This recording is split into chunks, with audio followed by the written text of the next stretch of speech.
ستاسو به تادي د خپلو ټرافیانو ته چې دا دومره محنت مو کړی دی او نن د هغې هغه د میوې خوراک ورځ ده. زه پکې ډېر نه حایل کېږم، ډېرې خبرې نه کوم، خو یو خبره ضرور کوم چې په دې وطن کې د سپورټس په حواله باندې څومره پوټینشل دی او خاص کر د فوټبال چې څومره پوټینشل دی، د بدقسمتۍ نه هغه پوټینشل یا هغه صلاحیتونه چې دي هغه تر اوسه پورې موږ ټیپ نه کړی شو. د هغې بنیادي وجه دا ده چې زموږ د حکمرانانو یا د سپورټس چې کوم دغه چارواکي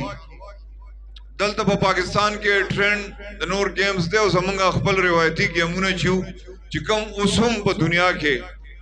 ډېر اوچت مقام دي. او بیا فوټبال ته خو د سپورټس بادشاه ویلی شي. فوټبال داسې یو گیم دی چې دې ته د ټول گیمز بادشاه وایي، کنګ اف سپورټس. او د دې چې په دنیا کې دا وخت څومره چرچه ده، څومره د دې د کلاړیانو قدر دی او څومره په دې کې پیسه ده، هغه تاسو ته معلومه ده. موږ یو نیمګړی غوندې کوشش کړو چې څنګه د کرکټ لیګ دی دغسې د فوټبال یو لیګ هم په دې پاکستان کې موږ شروع کړو. بدقسمتۍ نه هغه عمل سرته ونه رسېد او که چېرته خدای موقع راکړه نو انشاءالله تعالی زما ستاسو سره دا لوز دی چې د پاکستان په سطح که نه نو اول به د دې خپلې ضلعې په سطح او بیا به ورو ورو د صوبې او بیا د پاکستان سطح ته د فیفا په مرسته د فوټبال چې کوم انټرنیشنل اسوسییشن دی فیفا د هغې په مرسته به د فوټبال یو زبردست لیګ چې دی د هغې دلته انعقاد کوو او زموږ چې دا کم کلاړیان دلته د خپل هنر او د خپل ښه صلاحیتونو مظاهره کوي. موږ غواړو چې دا د په انټرنیشنل میدانونو کې هم د خپل ځان او د خپل وطن او د خپل خاندان نه یوازې نوم روښانه کړي بلکې دا د وطن له دومره څه وکړي چې بیا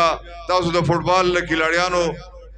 تاسو به ته پته چې د هغو اقتصادي حیثیت څومره په دنیا کې ټول فلاحي کارونه چې کوي په هغې کې د فوټبال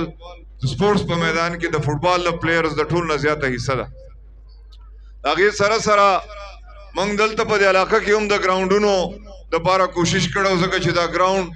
وړوکی دی اوس په دې آبادۍ نو په هغې کې موږ یو د چالیار دپاره چالیار مخې ته په دغه ټانک کې د یو غټ ګراونډ یا کمپلیکس چې ټولې لوبې پکې کېدی شي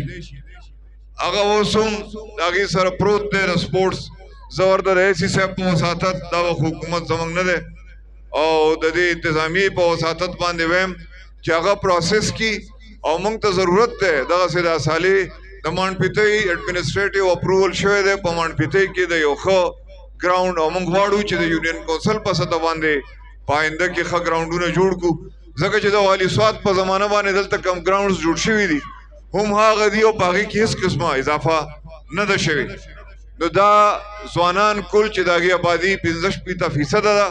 او که دا موږ په سپورټس کې انګیج نه کړو کم چې یو صحتمنده اکټیویټي ده نو زموږ سره دا خطره ده چې دا ځوانان چې دي دا د انرژي نه دومره ډک دي دا د توانایۍ نه دومره ډک دي چې د دیو دا توانایي چې ده هسې نه دا په نورو غلطو لاسو کې ورشي یا د غلطو عادتونه واخلي او هغه د دیو دپاره هم او د دې ملک او د خپل خاندان دپاره یو پوج جوړ نه شي. نو سپورټس ترجیح پکار ده زما په کتاب کې که زما وسی خو زما به په دې وطن کې د ټولو نه اولنی کار چې هغه به سپورټس ته او کلچر ته وده ورکولي ځکه چې دې کې د ځوانانو شوق دی. یو موبایل ته ټوله ورځ موږ ناست یو موږ د سپورټس نه وتي یو زموږ ټوله توانایي چې ده زموږ صحتونه خرابېږي ذهني مرضونه جوړېږي خلک ډرګس ته او نور خبرو ته مایله کېږي خلک نور انتهایي خبرو ته مایله کېږي. نو که موږ دلته سپورټس له د یو صنعت په طور باندې ترجیح وکړه نو دا به نه یوازې خپل وطن موږ له دغې فسادونو نه بچ کړو او په دې باندې موږ خپل وطن له ډېره زر مبادله د بهر دنیا نه هم ځکه چې که موږ کلاړیان بهر لیږو او هغه په انټرنیشنل ټیمونو کې لبیږي یا په کلبس کې نو د دې ملک دپاره د اقتصاد دپاره هم ډېره فایده ده. یو ځل بیا تاسو له مبارکي در کوم د دې انتظامیې له مبارکي ورکوم کومو ټیمونو چې بېللې ده هغه هم د شاباش وړ دي ځکه چې ښه مقابله یې کړې ده او ماس خان نه زمونږ دا تمه ده چې دغسې یو بل شاندار ټورنمنټ زر تر زره په دې ګراوند کې جوړ کړي او زمونږ د ځوانانو ته یو ښه موقع په لاس ورکړي. ډېره مهرباني، ډېره مننه. زه د خپل طرفه د دې کمیټۍ دپاره یا دا چې کوم کلب دی د چا په نوم باندې چې دا ټورنمنټ جوړ دی د هغې دپاره د زما په اوس کې چې صحیح اعلان یې نه کوم خو هغه به انشاءالله تعالی ما د معاذ خان دي سره خبره کړې ده، دی راغلی و، دی به درته خبره وکړي. زما په اوس کې چې صحیح انشاءالله زه به ستاسو سره ما همیشه کړې ده،